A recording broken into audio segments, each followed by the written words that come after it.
Peu le savent, mais le musée de Grenoble possède une remarquable collection d'antiquités égyptiennes. 400 pièces qui témoignent de l'enthousiasme provoqué par l'Égypte ancienne dans les élites grenobloises. Un patrimoine qui place le musée de Grenoble juste derrière ceux de Paris, Lyon et Marseille en égyptologie.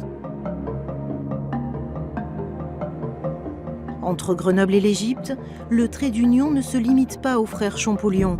Le fonds grenoblois s'est également enrichi grâce à Louis de Saint-Ferriol.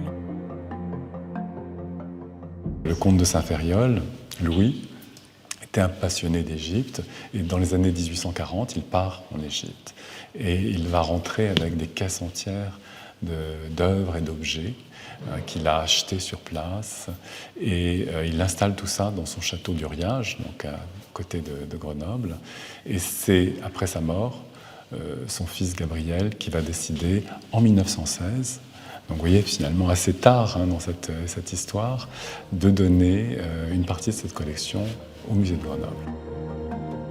Parfaitement conservé grâce à l'air très sec de l'Égypte, le cercueil de Néhem Simontou a traversé les millénaires. Façonné il y a 2700 ans, ce sera l'une des plus belles pièces de l'exposition. Longtemps, il a été présenté comme un cercueil en bois, mais il livre encore ses secrets.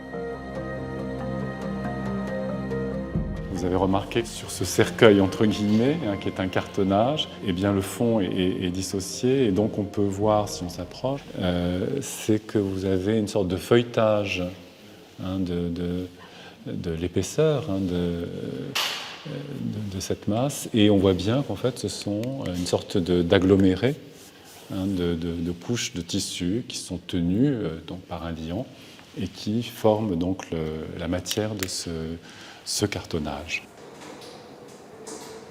La préparation de l'exposition a commencé il y a des mois. En avril dernier déjà, avec minutie et patience, les restauratrices du musée de Grenoble ont entrepris d'atténuer les erreurs de leurs prédécesseurs. Jusque dans les années 60, 70, même un peu plus tard, les gens qui intervenaient sur les œuvres d'art n'étaient pas du tout formés. Et donc il y a eu un peu de tout, de fait, un peu de tout et n'importe quoi. Je suis en train d'éliminer cette retouche, couleur encrassement, pour faire un peu oublier cette réflexion qui est un peu lourde et qui peut-être dans l'avenir ce serait bien qu'elle soit un jour retirée.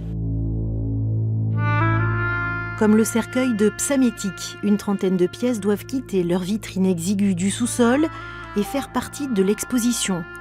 Une mise en valeur bien méritée pour ce patrimoine grenoblois, parfois oublié. Le public à Grenoble vient plus pour la collection de peinture, à la fois d'art ancien et d'art moderne, que pour cette collection d'antiquités égyptiennes. Et c'est vraiment ce qui m'a poussé aussi à solliciter le musée du Louvre pour imaginer à la fois une grande exposition autour de l'Égypte ancienne et en même temps un projet à plus long terme d'une nouvelle présentation des collections du musée de Grenoble. Pleinement associé à cette exposition, le musée du Louvre prête 200 pièces. Des trésors dont certains ne sont jamais sortis des murs du plus grand musée du monde. Rendez-vous au Louvre pour le prochain épisode.